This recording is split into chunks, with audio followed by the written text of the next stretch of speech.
ရတော့ကျက်စွပ်ပြုတ်ကိုရိုးရိုးမစားခြင်းတဲ့လူတွေအတွက်အာဟာရပြေဝတဲ့တုံရမ်းချက်ပေါင်းစုံစီနှစ်ဖာဟင်းလေးပဲဖြစ်ပါတယ်ရှင်ဗီဒီယိုလေးမှာဆက်စုံရမယ်နော်ကြက်သားလေးတွေကိုတရုတ်ငံပြားကြီးအကြီးစားအချို့မုံဆန်ရက်နေနေလေးနဲ့နေထားလိုက်မယ်နော်ပြီးတော့အိုကင်းကတ်ထားလိုက်မယ်နော်မွေးလာမှာနောက်တစ်ဖက်လှန်ပါမယ်ရှင်လေးမွေးလာပြီဆိုရင်ညှစ်လေးထည့်လိုက်မယ်နော်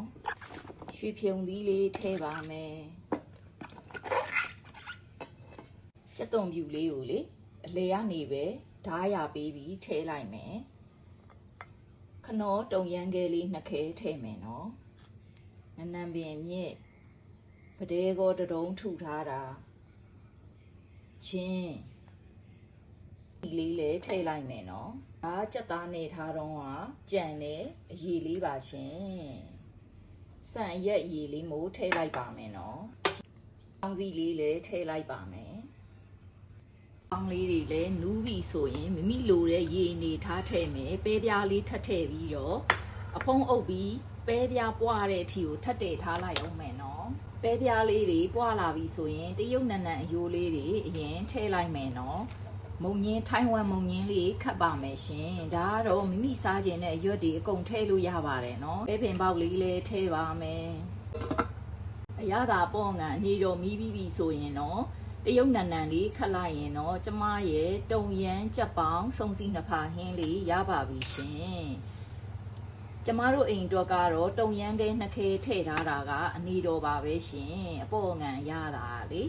ရတာအပေါ့ငံအကုန်မီးပြီးပြီဆိုရင်တော့ကျမရဲ့တုံရမ်းကြက်ပေါင်းစုံစီနှစ်ဖာဟင်းလေးရပါပြီရှင်သုံးဆောင်ကြပါအောင်ရှင်အားလုံးမင်္ဂလာရှိသောနေ့လေးဖြစ်ကြပါစေရှင်ဒီစားတောင်းလေးထောင်းစားလို့တင်ပေးလိုက်ပါတယ်နော်ဗီဒီယိုလေးမှာဆက်စုံရမယ်ရှင်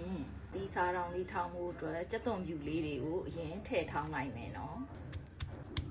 ကြောက်လေးထည့်ထောင်းပါမယ်ရုပ်သီးကြက်မှုတ်လေးကိုစားနိုင်ကြလောက်ထည့်ပါမယ်ရှင်ဒီကျမရဲ့ငရုတ်သီးမှုတ်ကအရန်မဆက်ဘူးနော်ကျမအပူမှုတ်လေးကိုဝယ်ထားတာမို့လို့ပါရှင်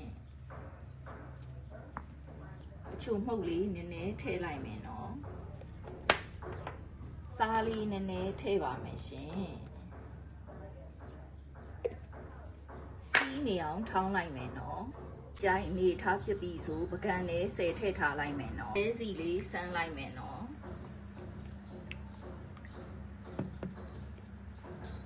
စီကတော့မိမိစိတ်ကြိုက်ပါရှင်